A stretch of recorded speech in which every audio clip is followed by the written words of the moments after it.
नमस्कार, बहुत स्वागत है आपका स्वदेश न्यूज में। मैं हूं आपके साथ अंजुल शर्मा। आप देख रहे हैं क्या होगा अंजाम। यूक्रेन और रूस के मध्य युद्ध के 10 दिन हो गए हैं और एक तरफ यूक्रेन में रूस के हमले तेज हो गए हैं तो वहीं दूसरी ओर यूक्रेन भी झुकने को तैयार नहीं है। यूक्रेन की फौज के साथ ही यूक्रेन के नागरिक भी हथियार उठाकर जंग में कूद चुके हैं। रूस यूक्रेन की इस जंग में रूस की गोलाबारी और शहरों पर कब्जे के बीच अमेरिका, यूरोपीय देशों और नाटो रूस पर प्रतिबंध लगा रहे हैं। रूस ने नाभिकीय ताकत होने की बात कहकर पूरे विश्व को एक तरीके से अलर्ट पर कर दिया है। ऐसे में इस बात पर भी चर्चा शुरू हो गई है कि इस युद्ध के क्या परिणाम होंगे और आज इसी विषय पर हम बातचीत करेंगे। तो क्या जीत पाएंगे पुतिन, इस पर हम बातचीत करेंगे। पुतिन का तख्ता पलट किस तरीके से होगा, इस पर हम बातचीत करेंगे। और ज्यादा जानकारी के लिए दो मेहमान हमारे साथ यहाँ पर जुड़ गए हैं, जिसमें अमरदीप त्यागी जी रक्षा विशेषज्ञ हमारे साथ जुड़े हुए हैं और राजेश भारती जी विदेश मामलों के जानकार हमारे साथ जुड़े हुए हैं। आप दोनों का ही बहुत स्वागत है। अमरदीप सर, सबसे पहले सवाल आपसे यही है कि जिस तरीके की स्थितियां अभी निर्मित हो गई हैं रूसी सेना और यूक्रेन के बीच में, तो क्या पुतिन का तख्ता पलट हो सकता है? क्योंकि दुनिया भर की निगाहें भी कहीं ना कहीं ये सवाल पूछ रही हैं। As per the statement of Vladimir Putin, everything is going on as per his plan. I mean to say कि ये सब परिस्थितियां इनको पहले से मालूम थी कि इस तरह की सिचुएशन बनेगी।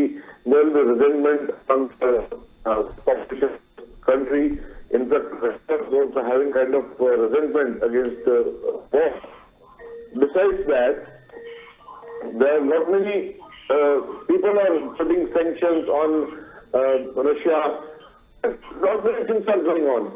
तो ये सब मालूम था, ये अपने प्लान के हिसाब से चल रहा है।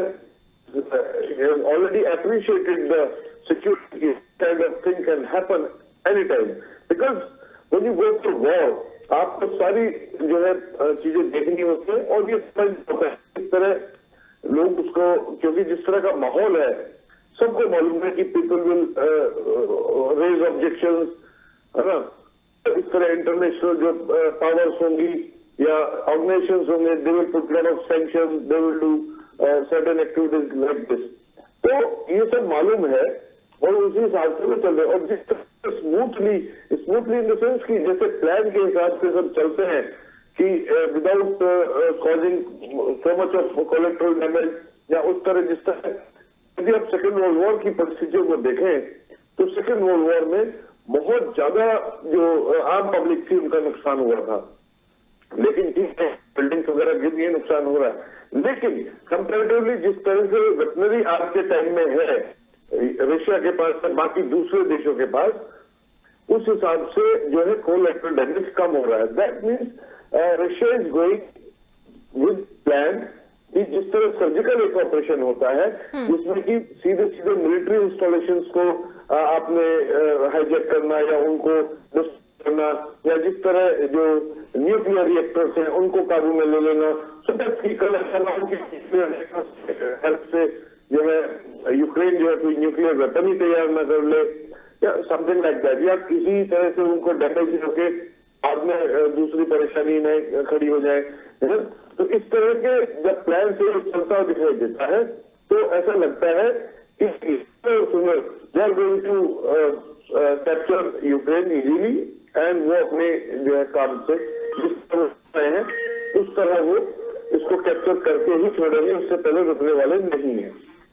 बिल्कुल राजेश भारती जी, यूक्रेन और रूस के बीच में जंग तेज हो चुकी है, न रूस पीछे हट रहा है न यूक्रेन पीछे हट रहा है, तो क्या इससे क्या अंदाजा लगाया जाए कि क्या अपने ही घर में पुतिन कहीं ना कहीं घिर गए हैं? नहीं अंशुल जी, इस तरह की व्याख्या से सहमत नहीं हुआ जा सकता।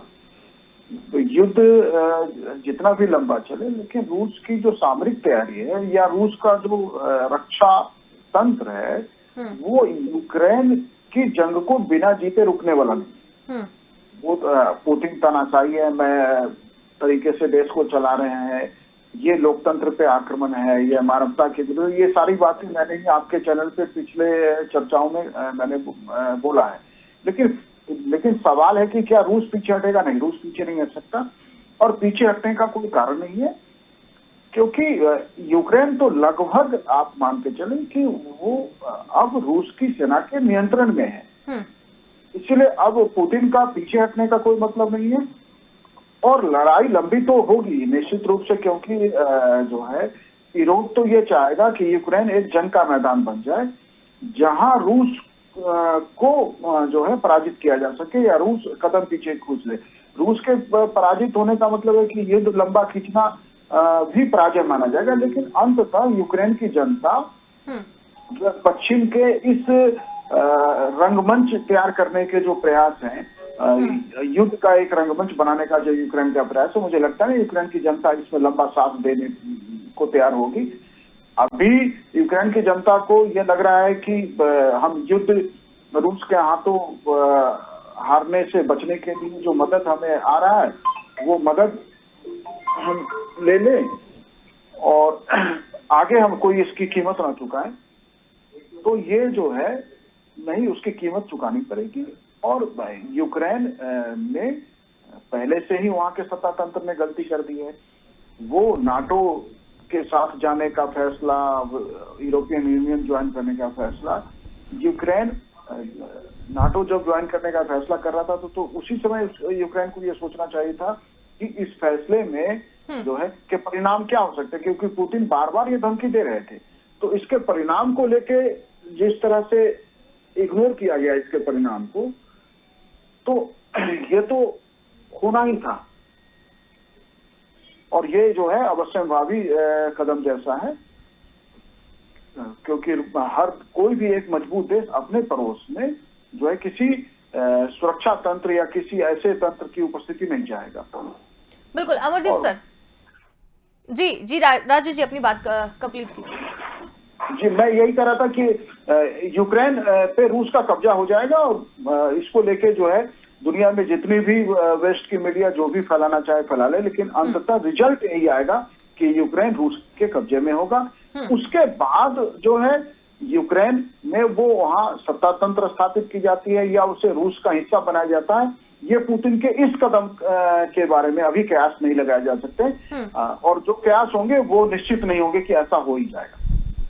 बिल्कुल अमरदीप सर, सवाल मेरा भी आपसे ये है, रूस और यूक्रेन के बीच जो जंग है वो सोच से परे जा रही है, क्योंकि जब ये जंग हुई थी आप और हम ही इस प्रोग्राम में बैठे थे और यही हमारे और आपके कयास यही थे कि 2 या 3 दिन में ये जंग जो है वो खत्म हो जाएगी और इसका कोई बड़ा परिणाम नहीं होगा, लेकिन ये जंग 10 दिनों तक खिंच गई है।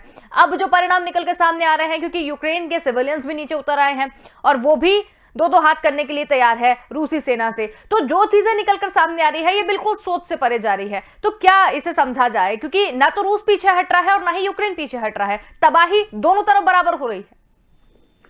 एक्चुअली क्या था कि शुरू जब हमने भी अप्रिशिएट किया था और डिस्कशन में भी आया था, तब ये लगता था जिस तरह सेकेंड वर्ल्ड वॉर में बाकी देशों ने जिस तरह से तबाही मचाई थी कि शायद रूस भी उसी तरह जाए, लेकिन रूस जो है बड़े सदैव कदमों से जो है यूक्रेन के अंदर बढ़ रहा है।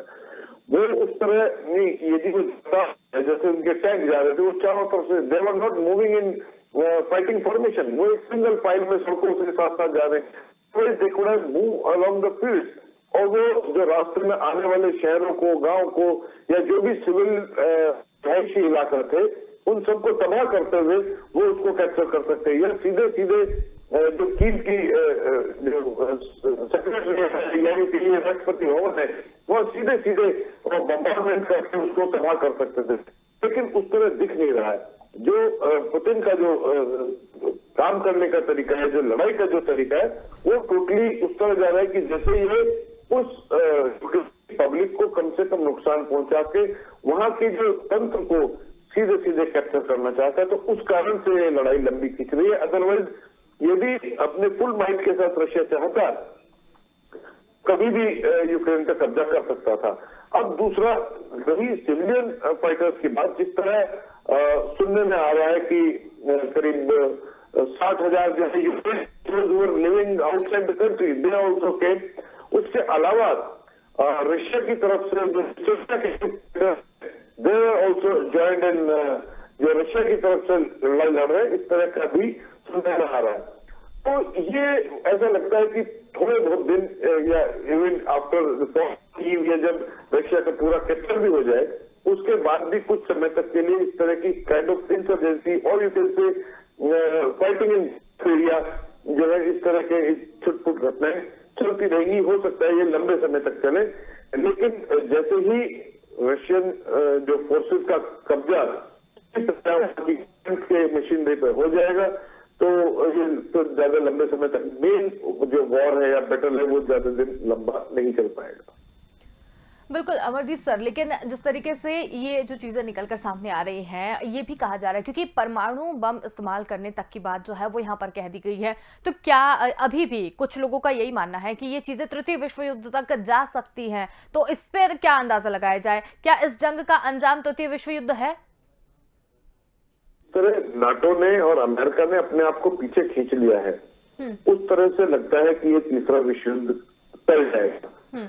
लेकिन फिर भी यदि किसी तरह किसी ने यूक्रेन को ही एक न्यूक्लियर बॉम्ब सप्लाई कर दिया और उसके रिस्पांस में रशिया ने किसी दूसरे देश के ऊपर अटैक कर दिया या उसके ऊपर कोई न्यूक्लियर जो है बॉम्ब ड्रॉप कर दिया, तब तो इसको लगता है कि कुछ हो सकता है। लेकिन अब मुझे लगता नहीं, क्योंकि ये यूरोपियन कंट्रीज जो नाटो कंट्रीज है बड़ा फूक फूक के कदम रख रहे हैं। उनको मालूम है जिस तरह पुतिन ने धमकी दी है उस तरह लगता है कि वो धमकी जो है दैट इज इफेक्टिव, क्योंकि इनिशियली एक्सपेक्ट नहीं कर रहे थे कि पुतिन शायद अटैक कर दे। उनको लगता था कि हमारे नाटो या अमेरिका के पुतिन शायद यूक्रेन पे हमला ना करें और इस तरह का जो है वो फोर्सेस का जो है, या पहले जैसे हम कह रहे थे कि they keep flexing their muscles they will not fight, तो दैट्स व्हाट दे वर मतलब, या they were looking for the reaction of Russia.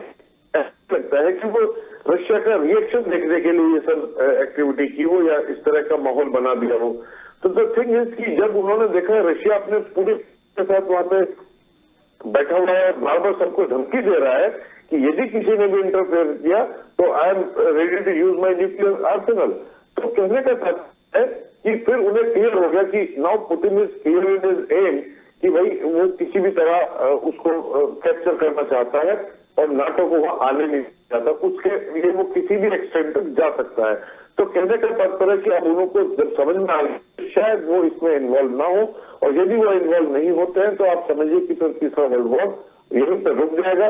लेकिन यदि नाटो या किसी दूसरे देश ने इन्वॉल्वमेंट किया तो 101%, हालांकि जैसे आज जो जेलेंस्की और हमारे प्राइम मिनिस्टर मोदी जी की जो टॉक हुई है 35 मिनट बाद, मोदी जी ने उनको आश्वासन दिया कि he is going to have a talk with mister Putin also, तो दैट इंडिया का भी रोल कुछ बढ़ रहा है। और जिस प्रकार आप ये दोनों देशों की जो टेंशन है उसको तो पाएगा।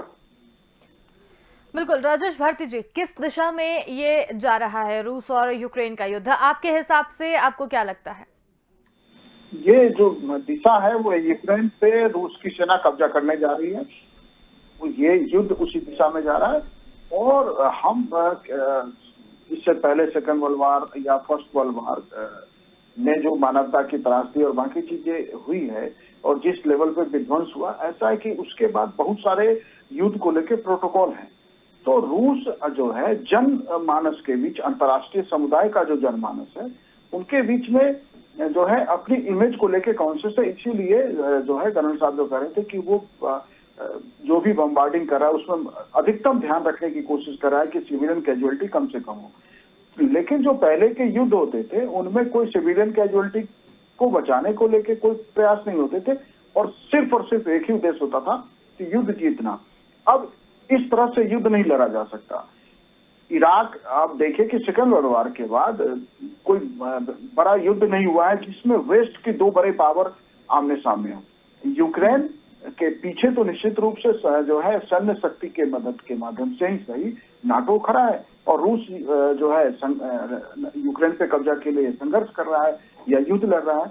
तो इसमें ये जो दो बड़ी शक्तियों के बीच का सेकंड वर्ल्ड वॉर के बाद ये पहला युद्ध है और इसलिए इसके बहुत जल्दी रूस ने अगर उन्होंने सेकेंड और थर्ड प्लान नहीं रखा था तो वो जो है उनकी स्ट्रेटेजिक भूल होगी।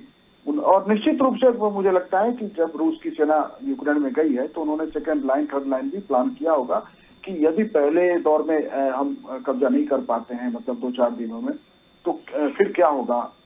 और जो है इसलिए युद्ध के अंजाम को लेकर मुझे कोई डाउट नहीं है, यूक्रेन पे रूस का कब्जा होगा। बिल्कुल। तो ये आपको क्या लगता है जो रूसी सेना है वो यूक्रेन पर फतेह हासिल कर लेगी इन सब चीजों से? निश्चित रूप से फतह हासिल करेगी। फतह हासिल किए बिना रूस की सेना वापस जा नहीं सकती। यदि उसके बिना ये वापस जाते हैं तो इसका मतलब है पुतिन की सत्ता से विदाई हो जाएगी और पुतिन हर संभव कोशिश करेंगे, हर संभव कोशिश नहीं मतलब कि रूस अपनी संपूर्ण शक्ति लगा देगा यूक्रेन पे कब्जा करने में।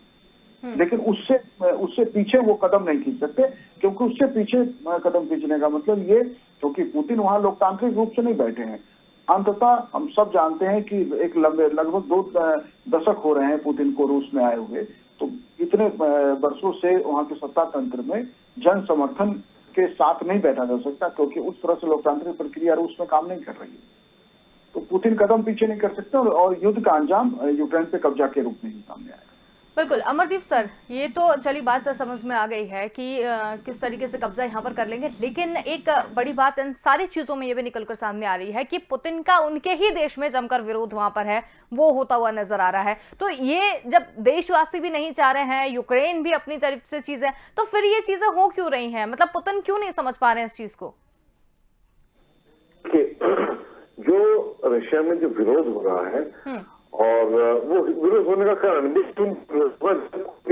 मानवता के खिलाफ होगी तो उसके खिलाफ कुछ ना कुछ लोग आवाज जरूर उठाएंगे, चाहे वो अपने ही देश के हों या दूसरे देश के हों, पूरे विश्व के लोग उस पर लॉबिंग करेंगे। लेकिन अब ये देखिए, मैक्सिमम पॉपुलेशन जो है वो शांत है। कुछ ही लोग हैं इस तरह के, those who are raising voice action.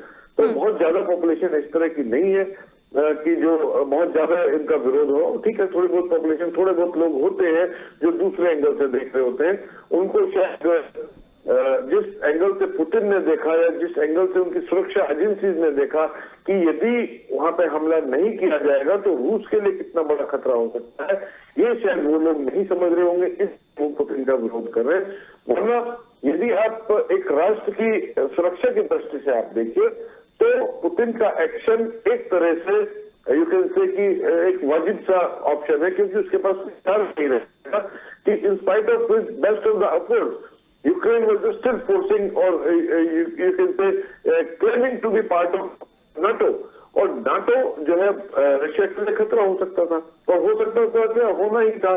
तो इस तरह का एक्शन फिर रशिया के खिलाफ कहीं ना कहीं होता, रशिया को किसी न किसी और रशिया के और यूक्रेन के जो रिसोर्सेज पर यूरोपियन कंट्रीज का, अमेरिका का कब्जा हो सकता था।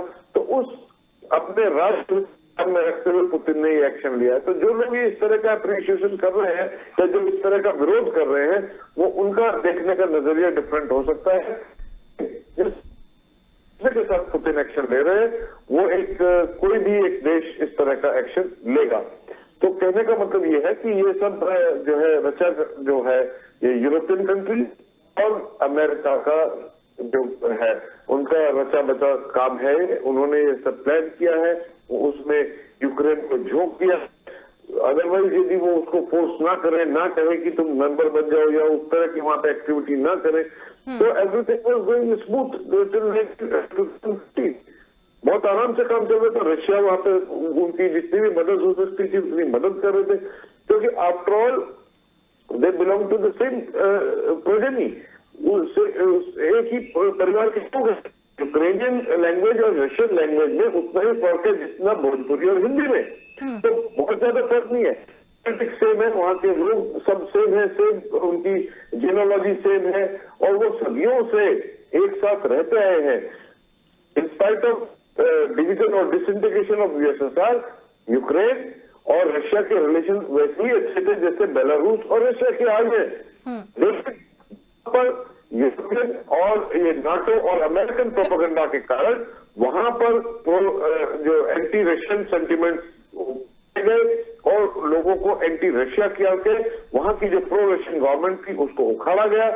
ये सब कार्रवाई इन्होंने किया है, तो उसका अंजाम तो किसी न किसी को भुगतना पड़ेगा और उस अंजाम को भुगतने के लिए यूक्रेन को ही, यूक्रेन की आम जनता को ही झोंक दिया, खुद आ नहीं रहे हैं कोई भी। अब बिल्कुल। बिल्कुल। तो ये एक बात और निकल कर सामने आई थी अमरदीप जी कि अभी ज़ेलेंस्की से बातचीत करने की कोशिश कर रहे हैं हमारे पीएम, वो आज बातचीत भी करेंगे। तो क्या इसे क्या समझा जाए कि वो यूक्रेन से किस तरीके की बातचीत करेंगे? क्या भारत यूक्रेन को समर्थन दे रहा है? ऑलरेडी बात हो चुकी है, 35 मिनट बात हुई है प्रधानमंत्री जी की, और उसमें जो है प्रधानमंत्री मोदी जी ने जेलेंस्की को बहुत धन्यवाद दिया है कि जिस प्रकार से भारतीय जो वहां पे जनता वहां रह रही थी निकालने में, जो भारत के जो लोग वहां रह रहे थे उनको निकालने में जिस तरह यूक्रेनियन फोर्सेस ने या यूक्रेनियन गवर्नमेंट ने सपोर्ट किया, उसके लिए थैंक्स कहा, धन्यवाद दिया। और जिस तरह despite of this war environment talks are still on, उसके लिए भी उन्होंने जेलेंस्की को बधाई दी है और उन्होंने उनको वादा किया है कि he will talk to mister Vladimir Putin and let's see today that talk is scheduled evening. तो आज शाम को क्या पुतिन जी से बात होती है और किस तरह मोदी जो है इस सिचुएशन को डिफ्यूज करने में कितने कामयाब होते हैं, ये आने वाला समय बताएगा। हो सकता है उन्होंने जेलेंस्की को कुछ आश्वासन दिया हो कि आप भी कुछ अपनी तरफ से नाम पढ़िए या सरेंडर करने का प्लान कीजिए, और पुतिन को भी वो क्या बात करते हैं ये तो शाम को पता चलेगा। बट वो ऑलरेडी 35 मिनट जेलेंस्की के साथ बात हो चुकी है, और जिस तरह की जो समाचार सामने आ रहे हैं उसमें मोदी जी ने अपना उनको आश्वासन दिया है कि वो क्या बात करेंगे और किस तरह आगे पुतिन से ये सब बातें रखी जाएगी। बिल्कुल। राजेश भारती जी, एक सवाल आपसे कि जिस तरीके से प्रधानमंत्री नरेंद्र मोदी ने जेलेंस्की से बातचीत की और काफी पॉजिटिव ये बातचीत रही है, रूस हमारा अच्छा मित्र रहा है काफी समय से, तो क्या लगता है भारत जिस तरीके से एक मीडिएटर की भूमिका अगर निभाता है और वो बीच में कूद ही गए हैं, तो क्या इन सब चीजों को भारत सुलझा पाएगा?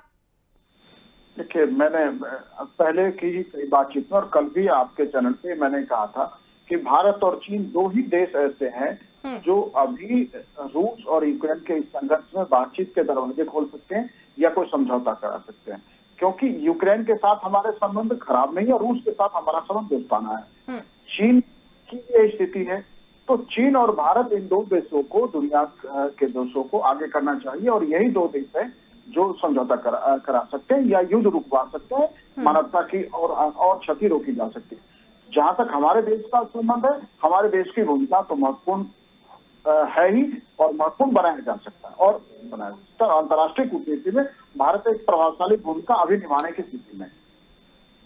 बिल्कुल। सर, आपका क्या कहना है अमरदीप सर इसी सवाल पर?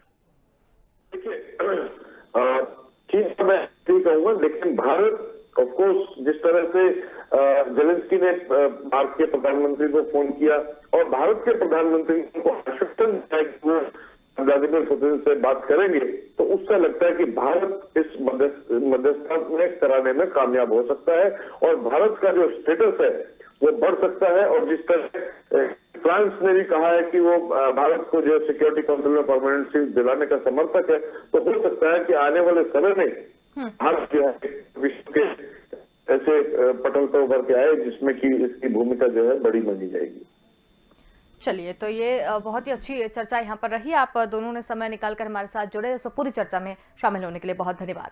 तो रूस का अंजाम और यूक्रेन के युद्ध का अंजाम आखिर क्या होगा, इसी पर हमने बातचीत की। लेकिन जिस तरीके से ये युद्ध लगातार बढ़ता जा रहा है, जो आक्रामकता देखने को मिल रही है और नित्य नई चीजें जो निकलकर सामने आ रही है, उससे कई सवाल खड़े हो रहे हैं, जिसमें कुछ सवाल ये भी हैं कि इस जंग का अंजाम क्या होगा, ये किस दिशा में युद्ध जा रहा है, क्या पुतिन का तख्ता पलट हो सकता है, रूसी सेना लगातार एक फतेह मात खाती हुई दिखाई भी दे रही है, तो रूसी सेना क्या यूक्रेन में फतेह हासिल कर लेगी, पुतिन को उनके ही देश में जमकर विरोध भी हो रहा है। लेकिन इस जंग का अंजाम क्या होगा, ये तो फिलहाल आने वाला वक्त ही बताएगा। लेकिन एक अच्छी बात यहाँ पर यह है कि हमारे प्रधानमंत्री नरेंद्र मोदी ने यूक्रेन के राष्ट्रपति जेलेंस्की से बातचीत की और काफी पॉजिटिव ये बातचीत रही है। अब इस युद्ध में आगे क्या होने वाला है, ये फिलहाल देखने वाली बात होगी। फिलहाल के लिए इतना ही। देखते रहिए स्वदेश न्यूज, क्योंकि सबसे पहले देश।